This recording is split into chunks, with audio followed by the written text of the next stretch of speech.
Good evening. So I'm going to do Strive 2.0, and you won't be lost if you didn't attend Strive 1.0, but it was a request that I repeated and maybe add some other parts that I didn't have time to do in the very first time around it.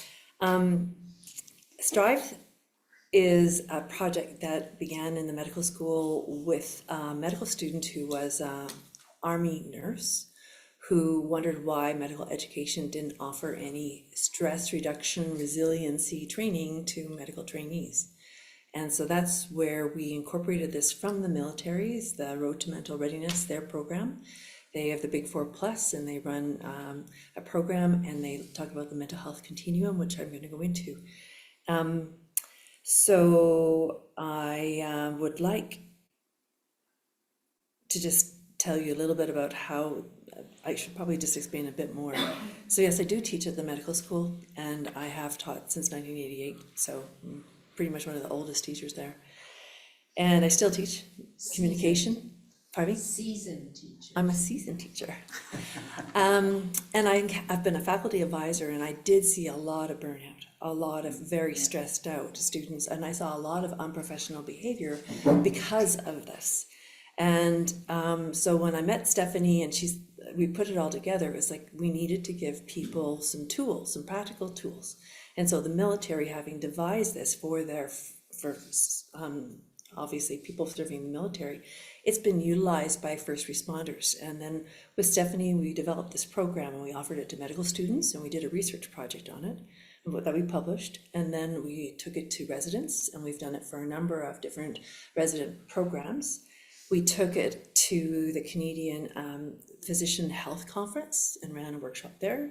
We took it to the International Conference on Physician Health and ran a workshop there over Zoom, which is interesting. And we actually did research with lay people, especially using it for rural and remote people who can't access medical care easily, to see whether it would be useful.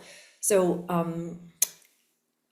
it has been incorporated in some ways into the curriculum of medical school. It made its way into the Well Physician course, which focuses on helping doctors learn about how to maintain their professionalism when they're under stress. And also has mindfulness, has also got a place within the Well Physician curriculum too. So I was resident wellness chair back in 2012, and I looked at how burnt out residents were, and we did a study on that. And that was just added impetus to just try to have a program. If you start it with the medical students and then you reinforce it as people are educated, then hopefully what you get in the end is better docs who are more caring, have more empathy, are able to self-regulate, are emotionally intelligent. And then if they can convey that to their patients, then there's hopefully better patient outcomes as well. So what we're going to do as a first exercise for Strive is we're going to do a visualization. And I have, you're my guinea pigs today. I haven't ran this particular visualization before, but it is something that I use myself. So I have used visualization, and as I'm sure many of you have, just in my own journey. My dad gave me a book called The Power of Alpha Thinking when I was 19, and that describes a particular kind of a meditation to get into a sort of meditative state. And then I, through my work, when I was doing interventional proceedings like putting in an IUD, which can be uncomfortable, I learned how to do comfort talks, which is kind of like an auto-hypnosis where you guide a person into a deep state of relaxation, into their safe and happy place. So my safe and happy place is, that I'm going to invite you to join me at today, is water. And it can be the seaside, it can be the ocean shore, it can be a lake shore. It needs to be a nice place where you feel safe. So we're going to descend into a visualization meditation now, if you'd like to join me.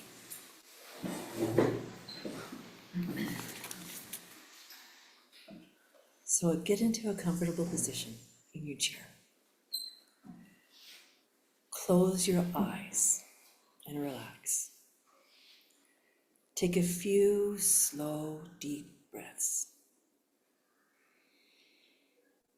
In through your nose, out through your mouth or nose, letting your body get more relaxed with each breath.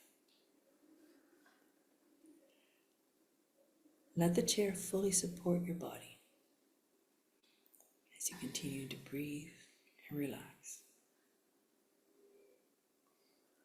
Now, use your imagination to picture yourself walking slowly along a path. It's a pleasant path, any kind you wish. It's a beautiful day, and you feel relaxed and happy.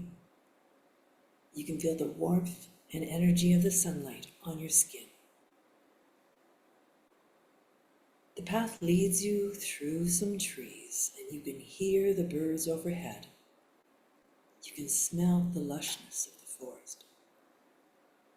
The path opens out onto the sand dunes with the water in the distance. The beach grass is bending and whistling in the breeze that you can feel. It's warm, it's gentle on your face and body. You can kick off your shoes and step onto the warm sand barefoot. As you walk across the beach towards the water, the sand squeaks with each step. The fresh smell off the water on the breeze is clear and pure. The seagulls are flying overhead. They land in clusters by the water. The waves are gently lapping. You see sandpipers running in and out as the waves flow in and out. Overhead, the sun is warm, and you can see the sunlight dancing off the waves. You can see eagles high above in the updrafts. Look out to sea. See the colors of the water.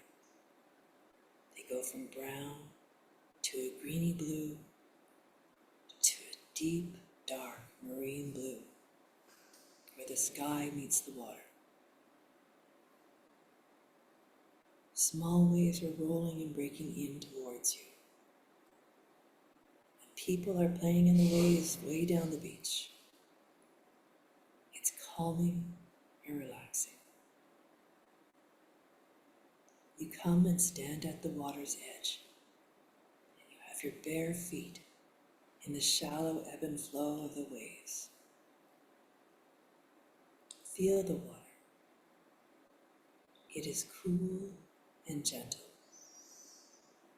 Look around you. See the sand. See all the colors in the sand.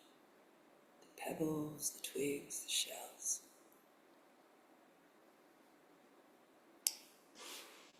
See the sunlight reflecting off the water, and feel it and the breeze on your skin. Listen to the birds. Feel the breeze. Smell the air. Enjoy the water lapping at your feet.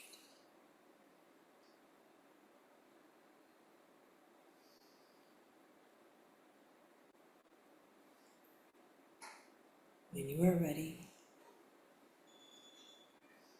slowly walk back across the sand, soaking up every bit of this lovely beach.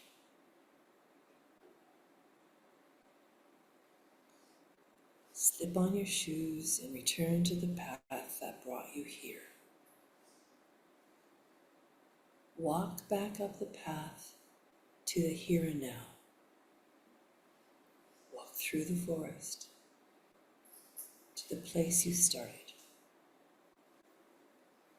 As you make your way, remember that you can use your imagination to return to this beach anytime you would like to relax, be comforted, or just to enjoy its beauty. You are now ready to return to this room. Stretch gently and open your eyes.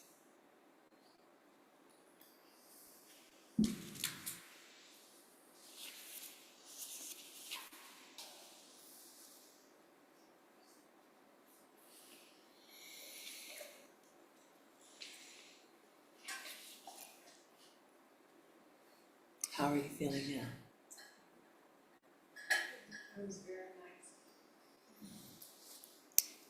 Visualization exercises really help you relax and help you prepare for all kinds of things that lie ahead. And I find them to be very effective at nighttime when they're trying to go to sleep. I'm sure many people do. I use an app called Insight Timer, and there's Yoga Nidra specifically for sleep that use all kinds of visualizations. So there's only about hundreds of them on there. So I encourage you to find, if you like this, it's a free app, and you can browse and find any other visualizations, but I find them particularly effective. So going back to how this works, this is this. Sorry, I was finding it difficult to hear you. Oh, I'm sorry. I didn't want to interrupt you with the speaker and everything. I just find it. Oh, Just gotta talk louder. I can talk louder, not a problem. Oh, okay, sorry about that. I was trying to speak quietly to help you relax, so by all means, I can project across an auditorium if I want to. So, visualization is one of the 6 exercises that we help residents do in case they've never done it before, or help med students do in case they've never done it before, so that it's one of the bows in their quiver for them to use when they're feeling anxious and restless and overwhelmed, that it can get them to a place of peace and comfort and safety where they can re-regulate their autonomic nervous system. But there's many other skills that I'm going to go over, well, 5 other skills I'm going to go over with you today. When I did start before, I don't think I really talked to you very much about the mental health continuum. So I did bring, these are little brochures from the military, and I think I did bring one of these before. It's in French and English if you wish to play with it on the French side, but I'm going to pass it around. So this is actually, but you can see the green to red line there, so that is the mental health continuum. And so they piloted this is their copyright, and they have shared it with the Mental Health Commission of Canada, Resident Doctors of Canada, and we had their permission to use it in our research. So the very first, the green, is if you are, can this see it? I don't know if this will show, it says healthy. It's kind of weird. Okay, there you go. So healthy. What does a healthy green state mean to you? Well, normally it means to me that your mind is functioning normally. You have a good sense of humor. You can tell a joke and receive a joke. You're performing well, you're in control. You're sleeping in a normal sleep pattern for you, and you're not having much in the way of difficulty with sleep. You feel physically well, and your energy level is good. And you're active socially, active physically, and you're not limiting, you are limiting your alcohol use. You're maybe not drinking at all. Maybe you're only having 1 or 2 drinks at a time occasionally. You're not using any other drugs or cannabis, and you're feeling good about who you are. It's still time to think about taking action so that you're prepared when things don't stay that well. So it's important for you to employ healthy coping strategies. Make sure that you maintain your friendships and your social circle. That is going to be your support basis for times of when you're going to need them. So nurture them, and then they'll be there for you when times get tough. The yellow phase is when you're reacting. So you are reacting to stressors that have come and been placed upon you. Maybe you're a little bit irritable, a little bit impatient. You might be nervous. You might be feeling a little bit sad and overwhelmed. And you might be using a little bit of sarcasm in the wrong setting. You're procrastinating, you're forgetting things, you're having trouble sleeping this time. It's maybe some nightmares, a little bit of headaches, muscle tension. So that's reacting. You're not taking as much care to get your physical activity in, to stay in touch with your social circle. And if you identify yourself as being in that reacting zone, then what do you do about it? Well, some actions to take are, obviously find out whether or not you have any mental health resources that could help you. Find a group like this. Recognize your own limit and make sure you take breaks and you respect what you are actually capable of doing. Say no to new commitments. Carve time for yourself. Identify and resolve your problems early. If that means that you need to identify and get some help dealing with unhealthy situations, by all means do. So get adequate rest and sleep and take care of your body. The orange phase is if you are, I didn't do this in marker very well, did I? I just did. If you're feeling like you're injured, you actually have had some setbacks. You are feeling quite anxious and feeling that you're not very effective. You have some negative attitudes towards things and towards your own sense of self-worth. So you need to do, maybe you've got a poor work performance in the workplace, or there is something that's, or you're working too much, you're working more than 40 hours a week, you're a workaholic. You're restless in sleep, your sleep isn't great, and you're not feeling restored, and you're having more aches and pains, and you're definitely tired. And maybe you're avoiding or withdrawing from social activities, and you're using more alcohol and drugs. So trying to understand where you're at on that mental health continuum. If you're in the orange, what can you do about it? Well, definitely tune into your own signs of distress. Where are you harboring it? Are you getting lots of headaches, lots of muscle neck tension, clenching your jaw? Tune into your body and talk to someone and consider getting mental health resources. Definitely prioritize your self-care now. Ask for help and seek social contact with people that you know are going to understand and nurture you. And the red phase of the mental health continuum is definitely where you're ill. And so I think we all know this. You're really anxious, you're depressed, you're not sleeping well, you have no energy, you're feeling overwhelming fatigue, and you're really not, you're isolating yourself, you're very withdrawn in, you're not drawn in. And you're maybe abusing too many substances, drinking too much. And at that point, you really do need to find resources, mental health help. Sorry, could you not see that? I'm holding it there. So you need formal medical attention. If you're in the red zone, things have gone so far that you probably need formal help. So counselor, medication to try to help you get out of the rut where you're overwhelmed and not productive. This is where suicidal ideation can come in, and definitely seeking help and contracting with your caretakers about suicide prevention steps. So this is what we try to teach the residents is it's normal to have, and sorry, I say residents because I did a lot of workshops with residents around this and medical students, to try to understand where you are and take stock of your own emotions and your physical and psychological status, because you know yourself and you need to get to know yourself, and you need to have a sense of what you can do to get yourself out of a hole if you're sinking into one. So then I'm going to go through the big 4+ strategies that we taught in the hopes that you will be able to think about how they might be something you can carry forward.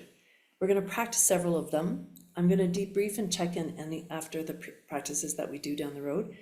And hopefully what you walk out of here with is a couple of practical tips that you can employ in your everyday life that you'll find they're actually easy to do. So I asked you already this, there's just 2 people that have been to Strive before, right? So just Jaylene and Shelley, nobody else. And I talked to Shelley, it was the box breathing that she learned about, and we're going to do that today, but I'm going to teach it in a way that you can adapt box breathing in case you have asthma or COPD and you can't do this box.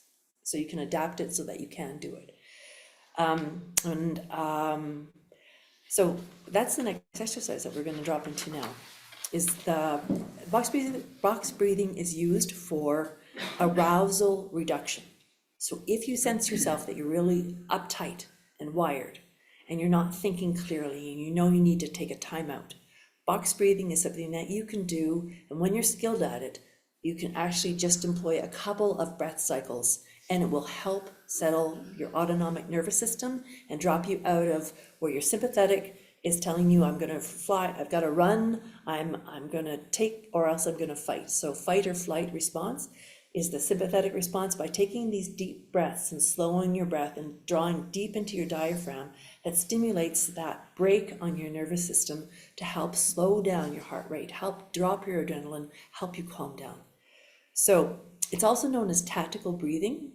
The conventional way of doing it is a 4-second in, a 4-second hold, a 4-second out, and a 4-second hold.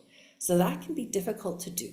Some people find that it's hard for them to get the breath in all the way in 4 seconds, and they can't, if you have any breathing issues, you might have a hard time getting all your air out in 4 seconds.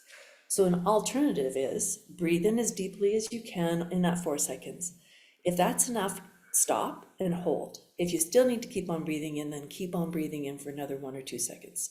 So I would hold 4 seconds in, hold for 2, and you can do a long, slow exhale for 8 seconds, hold it out for 2, and then restart it again. So it still is a 16 count breath cycle, just like the 4x4 is.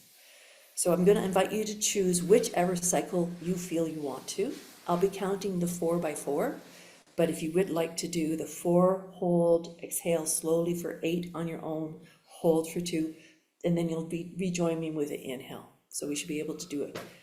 We're going to do it for 4 minutes. So I'm going to set a timer, and we'll debrief after that.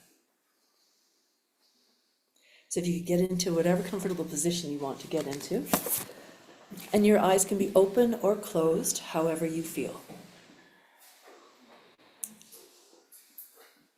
And we're going to start now. Breathe in for the count of 4, 3, 2, 1. Hold for 4, 3, 2, 1. Exhale for 4, 3, 2, 1. Hold. 3, 2, 1. Inhale. 2, 3, 4. I'm going to do it this way. Hold. 2, 3, 4. Exhale. 2, 3, 4. Hold. 2, 3, 4. In. 2, 3, 4. Hold. 2, 3, 4. Exhale. 2, 3, 4. Hold. 2, 3, 4. Keep going on your own at your own pace. The timer will go in about 3 minutes.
That's 4 minutes. And if you're ready, you can open your eyes and rejoin us. I'd like to check in. Was that a new experience for anyone? You are all practiced. Oh, it was a new experience for you? How did you find it? Anybody? It went by really quickly, but after about halfway, it took that long until I felt kind of relaxed with it.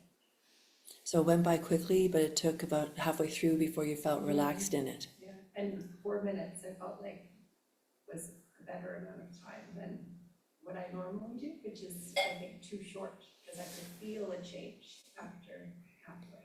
I'm glad you said that. 4 minutes is the ideal time to do that, to really get the benefit. When you're stressed, you often breathe shallowly, and can be an imbalance between your oxygen and your carbon dioxide, and you're not fully clearing the carbon dioxide of your blood system.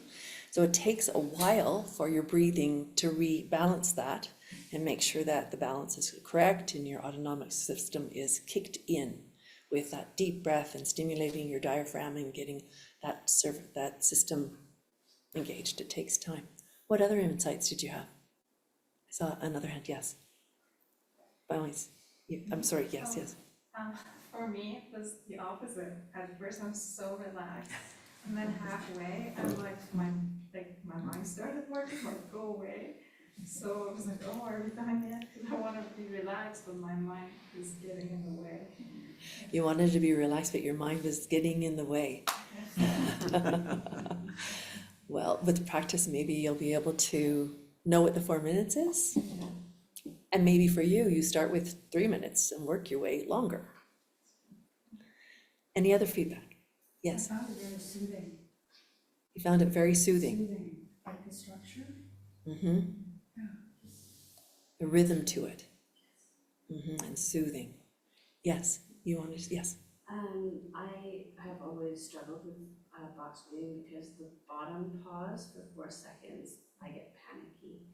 And so I never actually have gone through the 4 minutes. And so this time, because I knew we were doing it together, I sat with it, the discomfort, and I could slowly, it lessened a little bit, which was interesting because at first I was like, I don't think I could do this. I don't think I can have an empty lungs for 4 seconds. It's just not.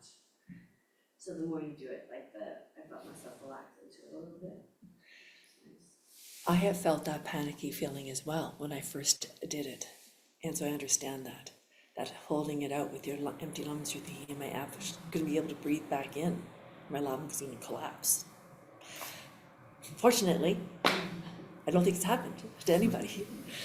But it is a practice, and that's why the alternative, where you don't hold it out as long, might appeal to you more. I was curious about that because you said it was still 16. Is that what's important? Is to do this?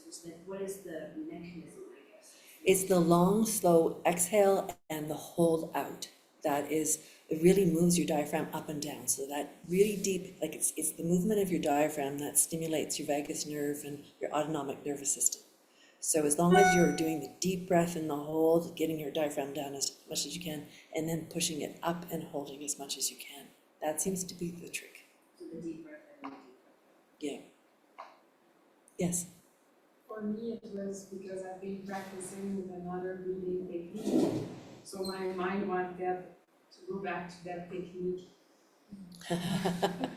Conflicting techniques. Yes, it can be. That would be the case. But hopefully, it's good to have other bows in your quiver. Yeah. So this is just another one, in case. Well, thank you for sharing that. Yes, I'm sorry. Yes. I like box breathing, but I find it's good if you've got something that you're a bit distant from, like something's upsetting you, but you're not right in the middle of it. So someone just hasn't cut you off in the middle of the road and you're on fire. Because I can't box breathe in the car while I'm upset. I can't bring it down then. But I can if, something's bothering me, and I'm separate from it. What do you do at red lights? Jump out of the car and run around. Grab the person. Because I'm suggesting that you have to stop anyways. And you can't play with your phone because that's still distracted driving even when you're stopped at a red light. But it's not. You have to wait a minute. That could be 4 cycles. And when you are experienced at it, having done this with residents and having had them be practiced already, I had a resident who was a resident fellow tell me that before he did a procedure and he was nervous, he would just do 2 or 3 cycles of box breathing, and that was enough to drop him into a more relaxed state. So practice acquires the skill, and you become familiar with what the goal is, and then it's easy to import it. So I encourage you to practice it enough that it's easy for you to bring into the situation if you're stopped at a red light some Yeah. other time. I was joking a bit, but if there's something that happens to you, right, like someone said something to you, and it's really inappropriate or whatever, it's hard to box breathe when you're in confrontation with someone about Okay. something. It's pretty hard to. In the next session that I'm going to do in 2 weeks, I'm going to share with you a trick about 90 seconds of breathing to help you create a space between the stimulus and your reaction. Because that's really what you need to do, is you need to harvest that space where you can control your reaction so you don't do something you regret or say words that you wish you never said. So that's coming in 2 weeks. It was a good 90 seconds. Sorry, what was that? That's the longest 90 seconds. However that touches. Yes, I think I should probably go on just because time is marching. And I'd like to do one involving, this is more of a physical one, and it's called progressive muscle relaxation. And what it does is it kind of helps you with activation control. Sometimes when you're tense and you're nervous and your body's really tense and you're holding everything tight, you actually might shake and it might actually affect your performance. I think a surgeon here in the group might actually be able to comment on that, that if you're really nervous and really tense, you might actually have a tremor that could get in the way of your ability to do fine motor control.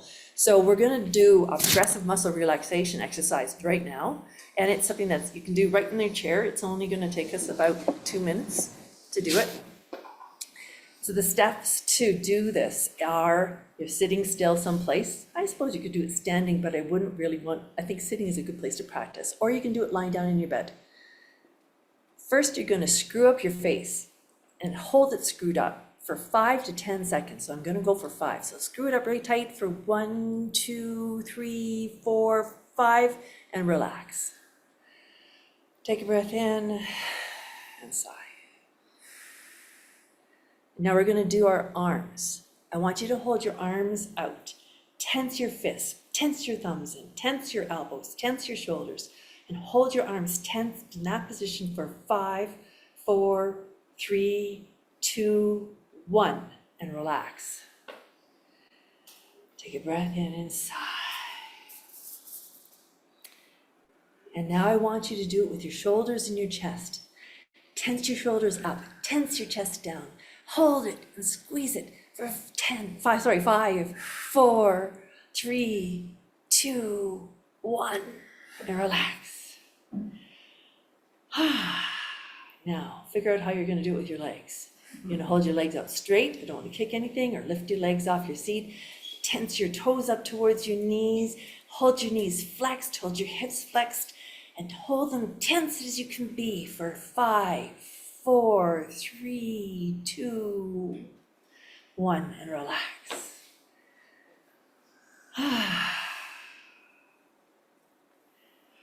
Now you can do more if you want to, but that's the exercise for today. That's a big breath. And so, what do you think? You're nodding your head yes? So I've had a therapist recommend this to me, but I get so tense, like I'm already pretty anxious and tense. So the tension, I don't like it.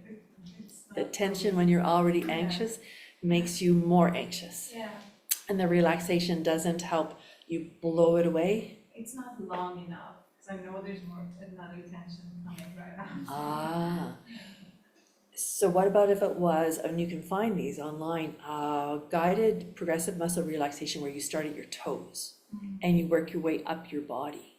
And they're longer, they're about 15 minutes.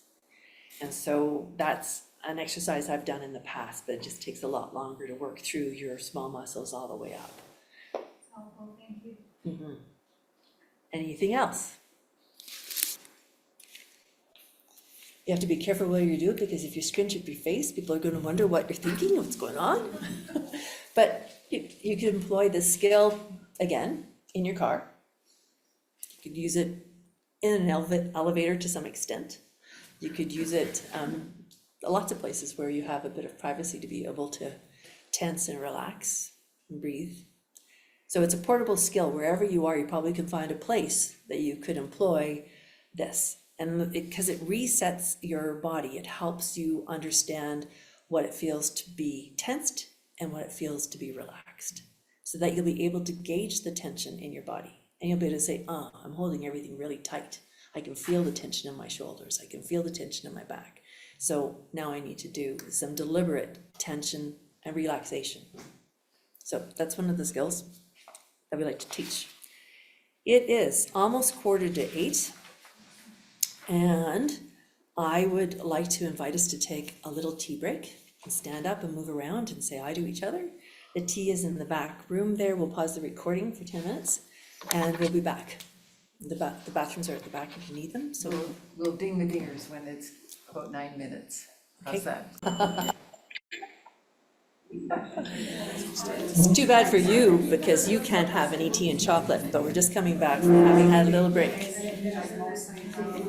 We're just gonna restart, and we have 3 more skills to go through in order to go through the big 4 plus. It's actually 6, so no wonder they don't say the big 6.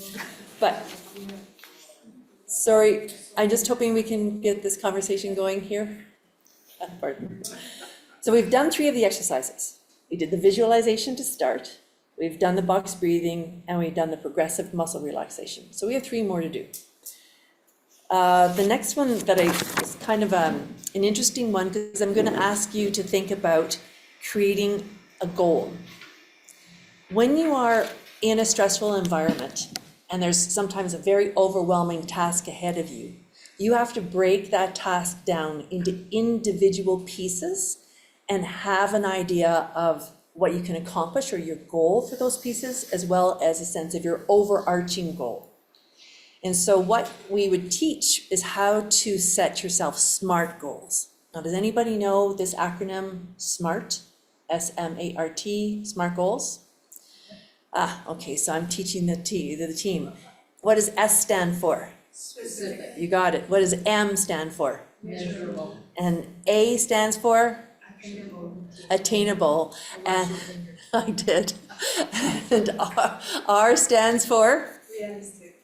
Realistic, exactly. And T stands for? Time bound. Time bound. Okay, so I don't need to teach any of you guys. You already know this. We might be good at saying it, but we need to. We might be good in saying it, but we need to apply it. But having this ability to set yourself a goal and to break a task down into individual goals, what does it do? Well, it helps decrease your arousal. You have a sense of ability to be able to accomplish the end point. And so you don't feel so overwhelmed. It actually improves your performance because you can sort of see the attainment of each piece of the goal as you go, and that gives you confidence. And then that helps you to tackle the next step of the goal. So doing this, breaking your task into small manageable things, and very, very small steps. If you're in crisis, you break it into infinitesimal things because you need to think, what's important now, or win? Have you already got that acronym? What's important now? Win. So how you're gonna win through a tough situation, you're gonna focus right now. What's important now? You accomplish that, and then you go on to the next step in the crisis. What's important now? And by being able to do it sequentially like that, again, you can help figure out what's the next best step that you can take. Give me an example of how you have used this goal setting in your life.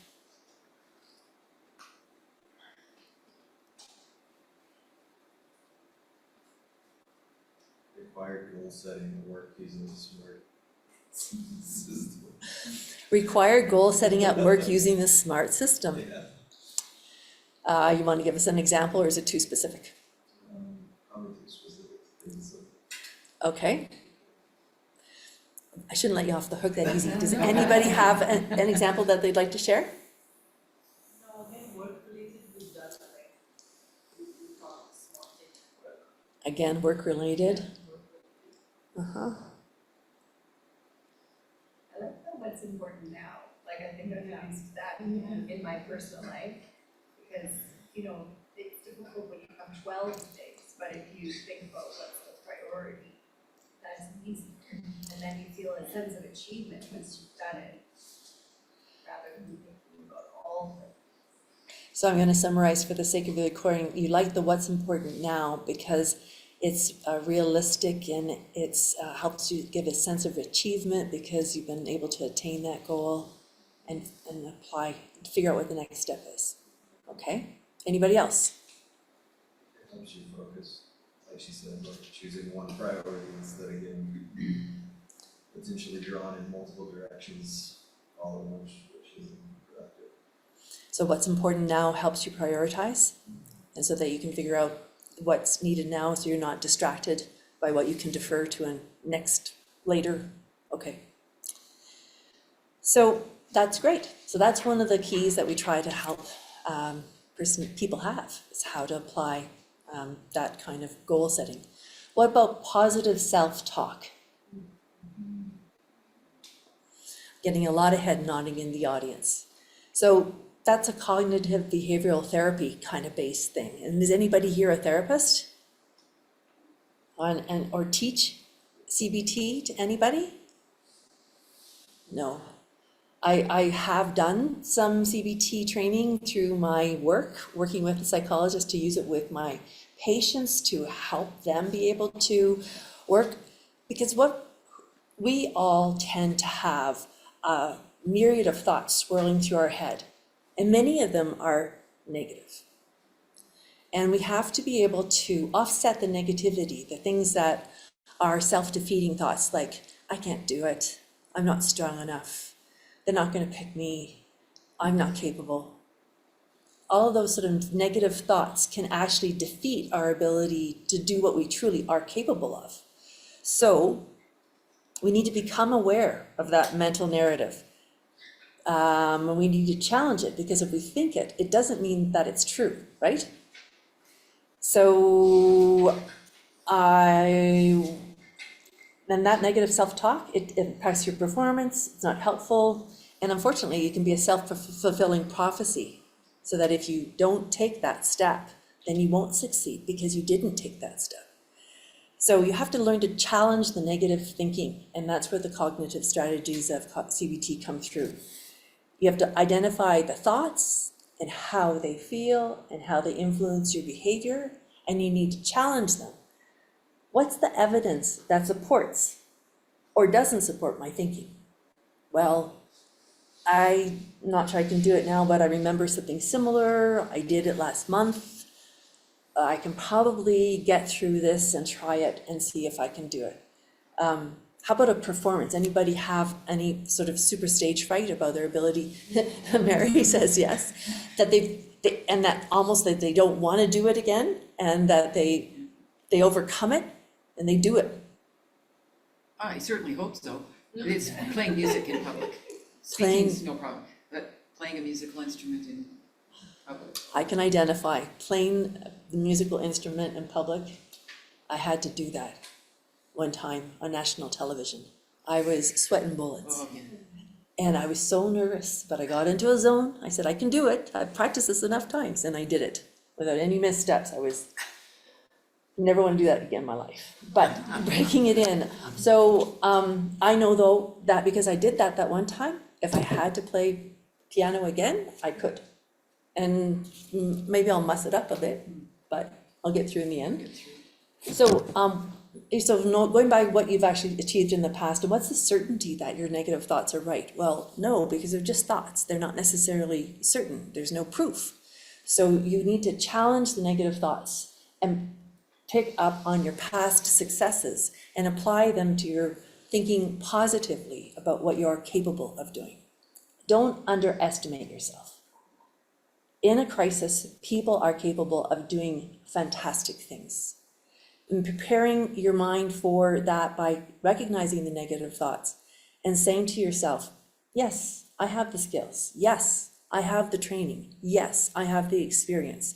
Yes, I have the strength. Yes, I am capable of doing this. That is so effective at helping you actually being able to achieve and be successful in the task you're undertaking.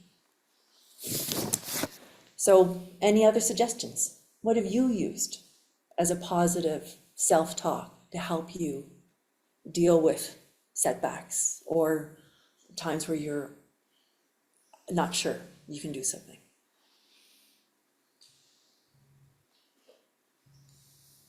Well, I'm teaching it to my grandson right now, and I found this great little book that's called Who I Am. And it goes through how we sometimes have this little voice in our head that says you can't do it. And then on the flip page, it said, but we can think that, yes, I can do it. So it's a really powerful little book, and I thought, what better time to start than with the 4-year-old who already sometimes says, well, I just can't do it. And you go, where did that come from? You're kind of a open plate, you know, an open book, and yet it's there because I think it's so much part of our culture in many ways. So that little book that a grandmother in the group has suggested is called Who I Am. Who I Am. And it ends by saying, when I have the negative thoughts, I can remember that is not me. This is who I am.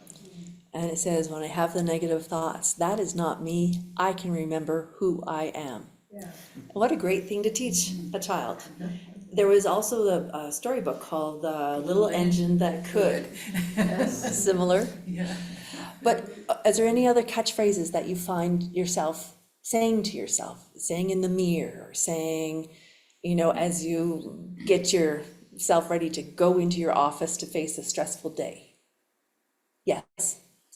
I tell myself I can do hard things every time I get on the Stairmaster. Every time you go on the Stairmaster, you say, I can do hard And things. then I know I can do it again, so. That's very good. Yes. So through reading Phil's book, I went in the summary of the books that he wrote his book on, he took inspiration from. Yes. And one of the book was Learned Optimisms by, I guess Martin E.P. Seligman, and I just listened to it recently and I found it was very good, like lots of insight on self-positive thoughts and ideas. So you've made a recommendation for a book called Learning Optimism? Yes. And that is a book that helps you have insight into how to give yourself positive messages. Yes. So, and that was, and for the audience, Phil has written a book called Mindfulness Medication, and it has a whole bunch of resources in the back. Any other things that you've used? I think one of the things that helped me the most, I'm putting myself in the audience right now. I can't resist telling this. Do you remember Patti Smith, who sang at for the Nobel Prize that was given to Bob Dylan when Bob Dylan didn't want to show up? And she flubbed the song. She made a mess of it and had to start again. And she said, stop. She stopped the orchestra halfway through. She said, I am so nervous. I have to start again. And she just, you could tell, and there's footage of her doing that. But she talks about it in an interview. If you can ever find that interview online, she talks about that experience. And everybody in the audience was clapping, and she said the king was there, the king of Sweden. You can do it, Patty. And it was, but she was so playful about what had happened to her, and she took it lightly in the telling of the story. I mean, she was miserable on the stage at the time. It was just one of those nightmare experiences. But in the telling of it, that was what really helped me to not take it so seriously and to see that everybody has this. And that even Patti Smith singing a Bob Dylan song can make a mess of it if the conditions are right. But the way she talked about it was very encouraging. That helped me more than anything. So having a negative experience like that, knowing that you've done that, and even though it was kind of catastrophic in the moment, you still got through it. You still coped with it. That is another thing that you can rely upon. That's another positive image to remember, that she's going to carry with her the rest of her life. And you are carrying it with and propagating it. You can make mistakes, and that doesn't mean that you're a failure. Yeah. You didn't succeed at that attempt, but your life isn't over. You have a chance to try again. So learning that you are positive and you're capable, and being able to really control that negative soup inside and send yourself affirming messages. We really want to see that this is something that people do. Yes? And learning to deal with imperfection.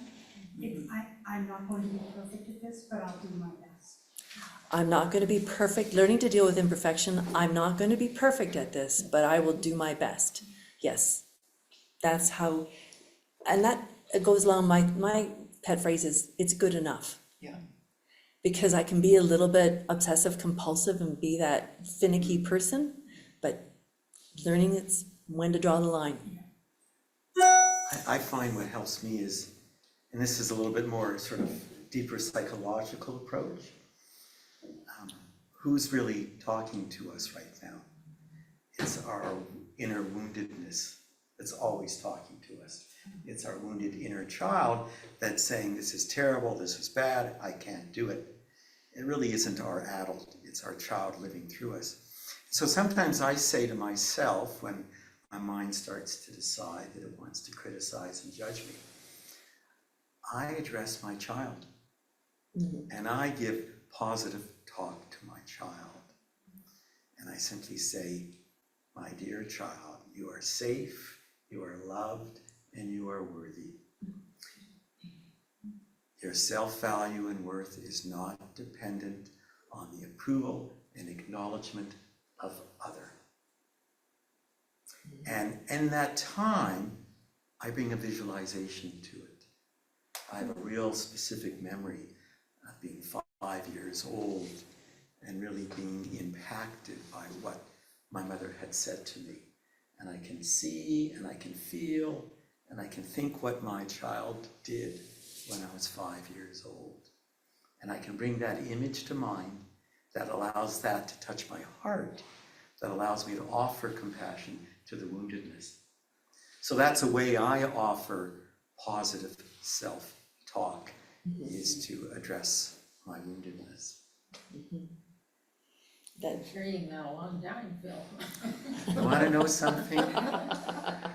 I will carry it till I die. I know, And because every we're all single, that 5-year-old. and every single one of us will carry something till you die. Unfortunately, I don't think any of us escape it. We don't.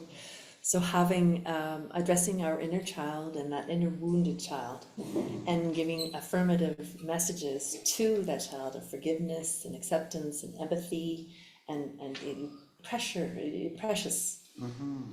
So that's really establishes like a sense of core of self-worth. I deserve that empathy. I deserve my compassion. Yeah.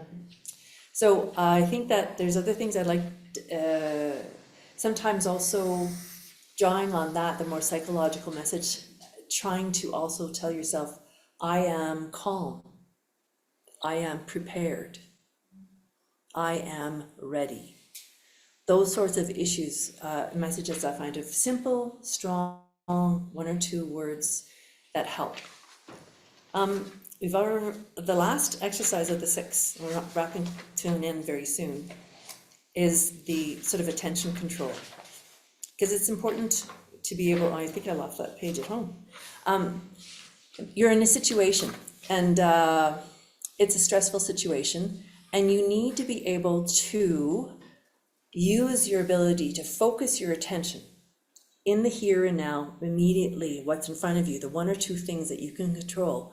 But you also have to be able to be aware of the surrounding environment. You have to be able to take a broad perspective as well as a near perspective, an external perspective as well as an internal perspective. How are you feeling inside? And so being able to work your way and recognize as you're doing something, I am here and now and I'm going to focus on this. And almost your ability to flip back and forth between external awareness and internal awareness. And it's a skill that I don't really have an exercise for you to practice. I'm sure you can think of it.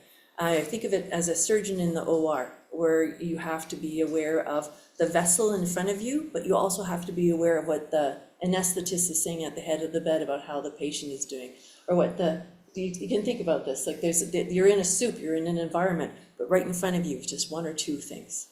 Can you think about a situation in your life where you've had to have that kind of breadth of focus from internal and external?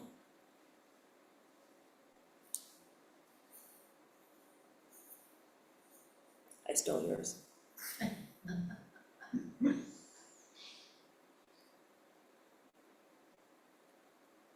I can remember once when I didn't have it, and the lesson I learned to be aware of the external.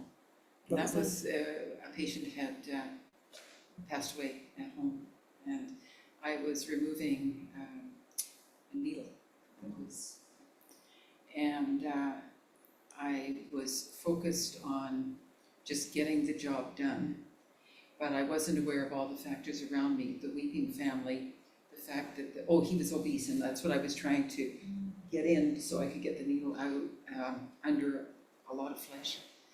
And, but the lighting was poor, my back was sore, I was very tired, there was a lot of noise in the room from family. That all went out, but I gave myself a needle stick because I wasn't attentive to any one of those factors. Could have been a trigger for a moment of inattentiveness, and I was just not. And yeah, happy ending. Nothing came of the needle stick. I was fine. But boy, what a lesson in being aware of where I am here and what's going on around me as a safety measure, if nothing else. But it stuck with me the rest of my career. Just how we need to, I always say this to students, any one of the things in the background of what you're doing could be a trigger for something. I think Joan raises a very valuable point here about awareness. And if I might offer a technique to anchor you into the present moment. We have 60,000 thoughts a day. 90% of them are repetitive. And we're in the present moment 50% of the time.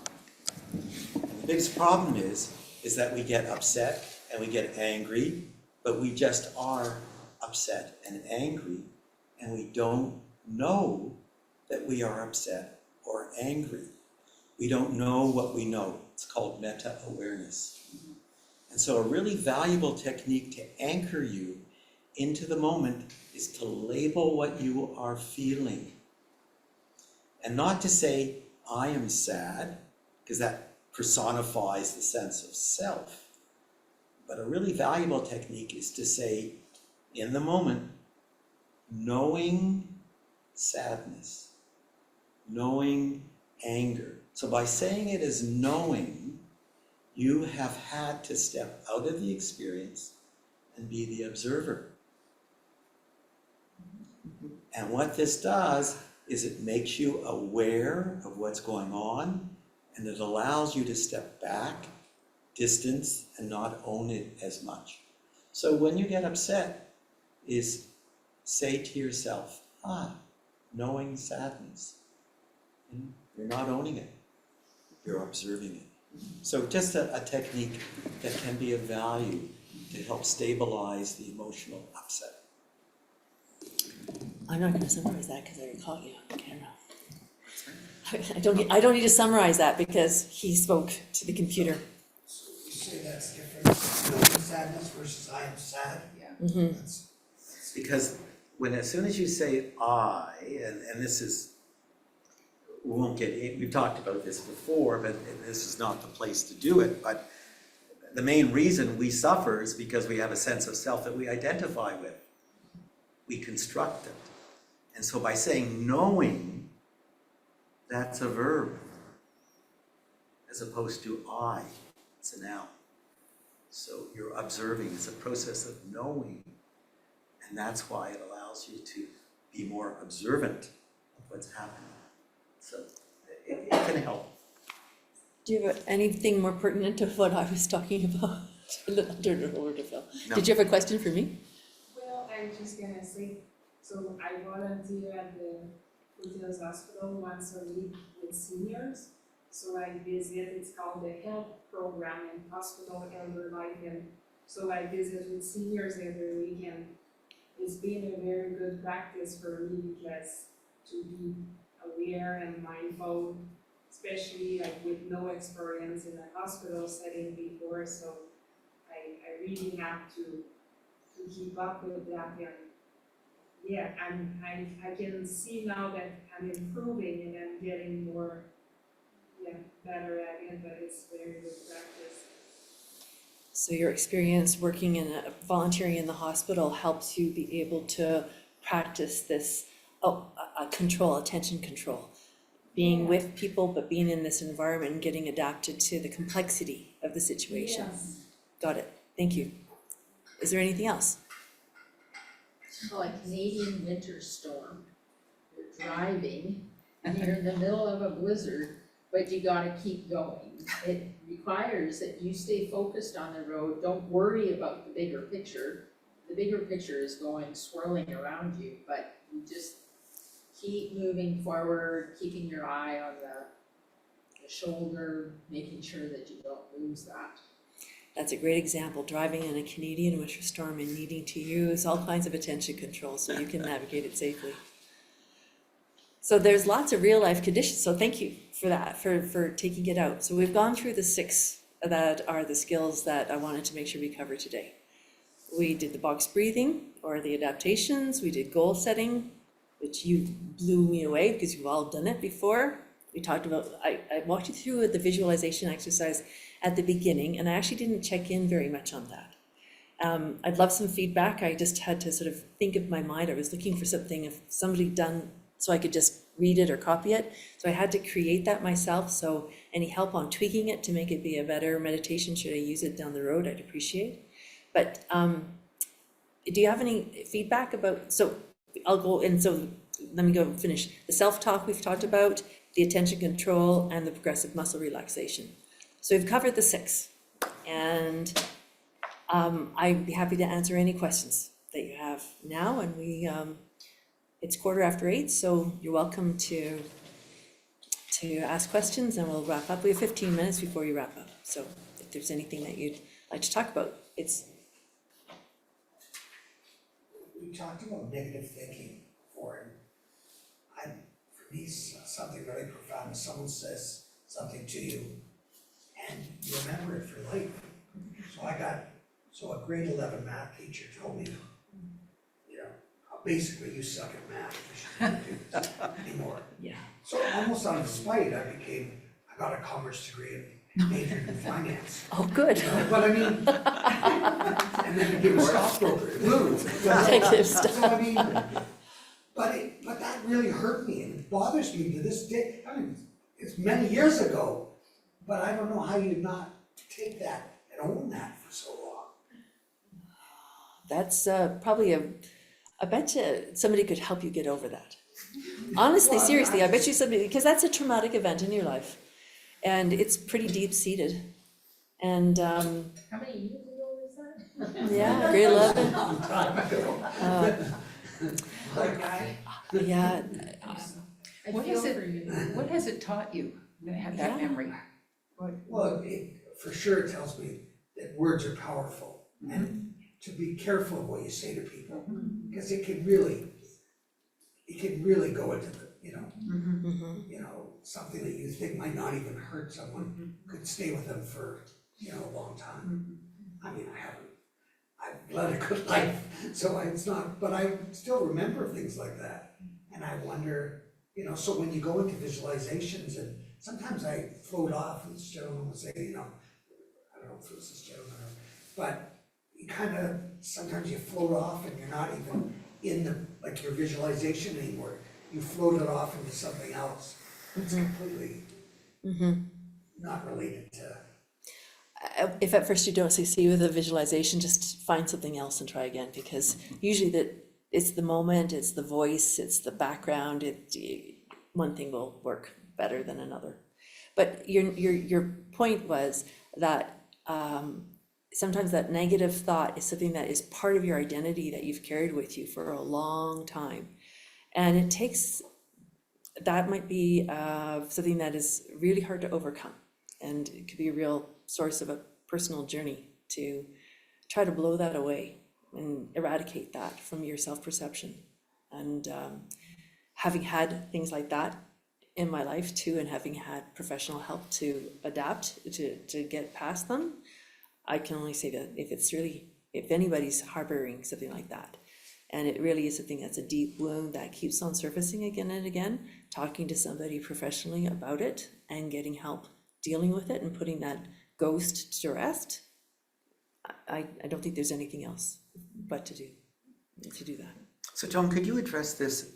You said that mindfulness was part of this process. Yes. So I didn't hear where mindfulness came Fits in. into this. Uh-huh. And can you maybe address how mindfulness could help Mitch be with his pain? Well, I think that's kind of beyond my scope, I would say, Phil. Seriously, because beyond, so there is a cognitive mindfulness-based therapy. There is a therapy that ties the two together. Your first question was, how do these things attach to mindfulness? Well, the self-awareness, to be able to identify this negative soup that's going on in your brain, that is part of mindfulness, to be aware. Right. The visualization or any other breathing exercise is part of being able to control that, trying to be able to anchor yourself, either an image in your brain or through your focus on your breath, or doing the progressive body scan, that is a 10 breath body scan is another really good tool where you walk yourself through your body in 10 breaths. So I didn't go through that because it's not formally part of this program, but the PMR is in a way mindful, because you are really focusing and tensing and then relaxing. And if you want to find and bring your breath and your attention to that nidus of tension in your body, and you're trying to contract it as tight as you can and then relax it. And so I do think that there is a mindfulness component, because it requires you to be able to say, and the mental health continuum is for sure mindfulness, because you have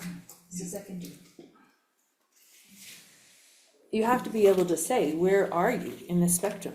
And you have to be able to identify where you're at. So, and regularly, like being emotionally intelligent and being able to say, oh, I'm not feeling great. I'm having some injuries, like somebody talked to me really meanly and I need to address it, or I'm overwhelmed by the work that I'm being asked to do as a project manager and I can't handle it, or so you need to be able to take stock of yourself. And I think that is very much a mindful skill, where you recognize the stimuli that are coming in at you, and you are trying to be able to find space so that you can use these skills to help you react in a way that's healthy, to help you formulate your thoughts so that they are productive and not damaging. And the words that you say and the actions that you take, that they don't sabotage your progress or your track record.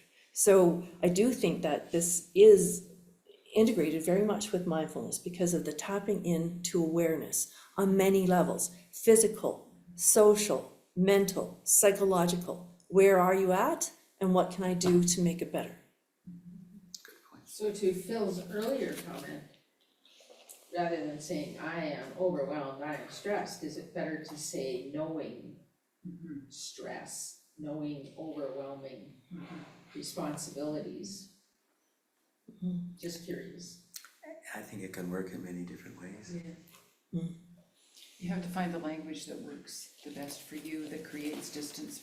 Yeah. It's because I'm so mad in traffic, I'm so mad, that helps nothing. But there is anger in me, or knowing anger. The anger feels like this. Oh, I never actually looked at my anger before. But there it is, it's showing itself to me. You create a relationship with it without becoming it. I just send loving thoughts to the guy that cuts me. I think he's having a hard day. That's more advanced. Yes, so I would agree. I've learned that, and mindfulness comes into this as compassion as well. So there's a whole mindful self-compassion. There's a whole arm of Sure. this. And so understanding that we're all going to have times where we don't achieve our goals and we're not going to meet others' expectations of us or our own expectations of us. But we're going to be compassionate because it's a complex world that we live in and we're trying our best. And we're going to have to make missteps and learn from those missteps in order to be able to be a better whole person. So It's really hard when you find yourself in a situation and you go, I have not been as mindful as I should have been. mhm. To extract yourself and go find a place to give a little self-compassion. Yeah. It's tough. So finding yourself in a situation where you wished you had been more mindful and extracting yourself and going there and mindfully providing self-compassion, Yeah. saying to yourself what a friend would say to you. Yeah, you had your hand up in the back. Yeah, I was just gonna say, touching on the meta-awareness, do you have any tips for identifying emotions when you don't know really what it is that you're feeling? Start with the body. What's your body telling you? Is there tension in me? Am I straining? And just allow the body to show itself, because one misconception we often have is that we think our emotions first, but actually they show up on the body first. I feel it in my gut. Feel it in my gut. I think that's a very valuable point that Joan has made. When you get upset and dysregulated, the speech center in your brain shuts down. The thalamus that controls the flow of information from lower to higher centers shuts down. You cannot think your way and speak your way out of a really stressful event. And I think that Mary is absolutely right. You have to go into your body, not to fix it, not to change it, but to hold it. And I think that goes what you say, Mitch. Mindfulness is not freedom from pain and suffering. Ultimately, it's the capacity to be with pain and suffering through the body. And that's the way, you'll always have that story, Mitch. It'll never go away, I'm sorry. But maybe you'll be able to hold it better. Yeah. I actually did mesh, like, turned it into. Yeah. Yeah, you Yes. already using, Yeah. use mindful all around, you let it Agree. stop and. Yeah. It's helpful for you to Mhm. talk about it. Yeah. But when I said, part of it is to show him wrong. Yeah. And that's a bit psychotic. Because you want to achieve so much. You want to go back to your grade 11 math teacher one day and go, you know what, you suck. Isn't that what helped drive you?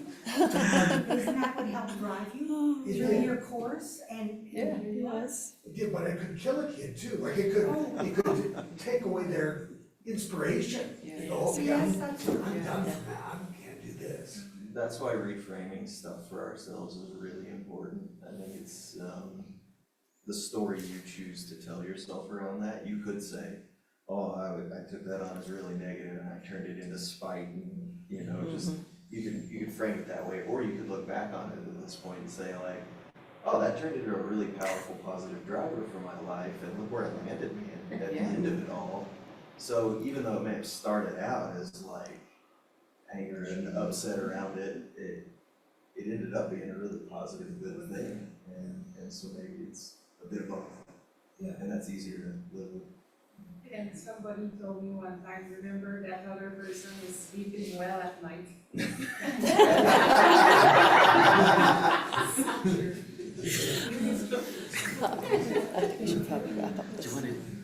like a summary? Okay, so just to summarize, this has been a terrific give and take and interactive evening. I really appreciate, as an audience, you being so open and sharing your bits and pieces as we've worked through these 6 skills, and we talked about, well, you kind of thought about where you're at on the mental health continuum, and maybe you have a sense about how to identify yourself and what actions you might take if you find yourself in the orange or the red zone, and you surround yourself with knowledge about sort of anticipation of nasty things happening is often if you think about it and you take the steps to do it, then you're prepared when they happen and they're not so bad. I find if you get the help, if you have your help steps in place. So that's one thing, and then the 6 steps that I went through, Can you say them again? okay, I'm gonna tell you what they are again. So we started with visualization, and then we did box breathing, and goal setting, and progressive muscle relaxation, and self-talk, and attention control.